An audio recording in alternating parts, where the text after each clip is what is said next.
Chhattisgarh chamber of commerce and industries Raigarh में आज Saraswati school में चुनाव मंत्री पद के लिए था। जो निर्वाचन की टीम हमारे साथ में है, श्री रमेश गांधी जी रायपुर से निर्वाचन अधिकारी के रूप में उपस्थित हुए हैं। श्री मनोज शर्मा जी हैं, स्थानीय निर्वाचन अधिकारी श्री राजेश अग्रवाल जी हमारे साथ में। क्या कुछ कहेंगे रमेश भैया? आज रायगढ़ जिले के लिए मतदान था, मंत्री पद के लिए प्रत्याशी के लिए मतदान हुआ था।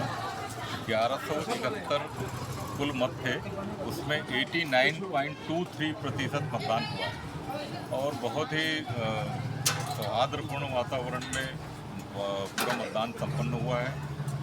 हमारे साथ सहयोग के लिए लोकल हमारे जो साथी हैं बाबूलाल जी, राजेश अग्रवाल जी, गणेश यादव जी, उसके अलावा पुलिस प्रशासन की तरफ से भी हमको बहुत सहयोग मिला। सीएसपी और टीआई साहब दिन भर हमारे साथ यहाँ पर उपस्थित रहे हैं।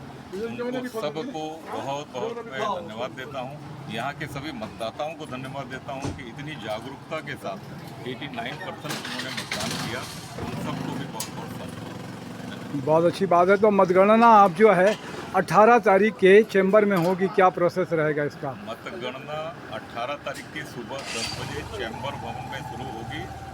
अगर यहाँ से जो दो प्रत्याशी हैं उनके दो मतगणना अभिकर्ता रायपुर जाएंगे जो मतगणना में उपस्थित रहेंगे और सबकी उपस्थिति में 10 बजे मतगणना प्रारंभ होगी जी। और उसी दिन मतगणना के बाद पूरे छत्तीसगढ़ के चुनावों का जो अंतिम परिणाम है वो मुख्य निर्वाचन अधिकारी शिवराज जी भंसाली द्वारा जारी किया। बहुत अच्छी बात है। तो देख रहे हैं कि ये पेटियां हैं, ये पेटियां रायपुर के लिए रवाना हो रही है।